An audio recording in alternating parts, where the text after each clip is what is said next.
Take a look at this chart. Gold is flying up. And not in a way where the market is just doing its usual thing, but more like someone stayed up all night and drank something funny and decided to break through the ceiling of reality. Because if you look at history, then on average over the last 40 years, gold brought in about 6 or 7% each year. Boring, reliable, slow.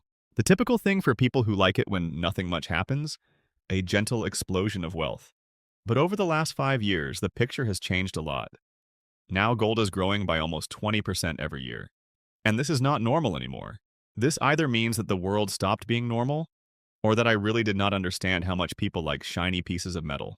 Anyway, right now gold is hitting new high points again. The situation just gets stranger from here. It is important to add some background right from the last few days. Because a few days ago, on the 29th and 30th, gold went up very quickly, reaching $5,600 and then fell just as quickly. At first, this might look like normal ups and downs. The market wiggled a bit, someone took their profits, and everything went back to the new old way it was. But these kinds of moves do not happen by chance. They are not just what a lot of people feel, and they are not small investors who suddenly thought, let's buy gold. This is big money. Testing boundaries. Testing liquidity. Seeing how willing the market is to accept new price levels. And what's important here isn't that gold has pulled back, but that the market allowed it to rise so high in the first place without an immediate collapse. Such impulses usually appear not at the end of a cycle, but somewhere in the middle, when tension is already there but clarity isn't yet clear. Because no one can really explain why this is happening. Not traders, not economists, not analysts, not even that guy from the internet who's convinced that the future is canned food and precious metals. Everyone has their theories, but no one has an answer. And before we go any further, here's a simple fact. None of this looks like a coincidence. Something more serious is clearly going on beneath the surface. Gold is usually a bore. It only wakes up when something in the system starts to break down.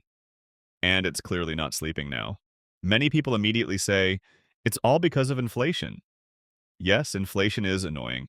Prices are rising, rent is rising, food is getting more expensive, as if fast food chains had decided to become luxury brands. But if gold were rising only because of inflation, it should have exploded a few years ago when the indices were soaring like meme coins after a celebrity tweet. But that didn't happen. Back then, gold was barely moving. The rise started later, which means inflation is only part of the story, not the main reason. Another factor that adds to the nervousness is interest rates and the behavior of central banks. Formally, markets are being told that inflation is under control, that rates are at a peak, and that a soft landing and stability lie ahead. But if you look at actions rather than words, the picture looks different. Central banks are in no hurry to sharply cut rates. The Federal Reserve is acting cautiously, as if afraid to make an unnecessary move. European and other regulators are behaving similarly. And the market senses it. High rates put pressure on debt, on budgets, on future economic growth. And the longer they remain high, the more the feeling grows that the system is on hold. At such moments, gold becomes a convenient haven. Not because everything has already broken down, but because too many things could go wrong.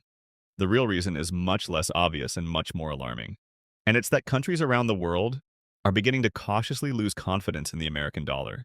Not loudly, not publicly, but just the way people usually do before a breakup. First, remove the shared photos and pretend everything is fine. The dollar has been the world's prime reserve currency for decades. Central banks held it in huge quantities because it was convenient, stable, and safe. But now the situation is slowly changing. Central banks aren't dumping the dollar abruptly. That would be too noticeable and too dangerous. Instead, they're proceeding cautiously. They call it diversification. 20 years ago, more than 70% of reserves were held in dollars. Today, it's about 58. Minus 12% may not sound so scary until you realize we're talking about trillions of dollars.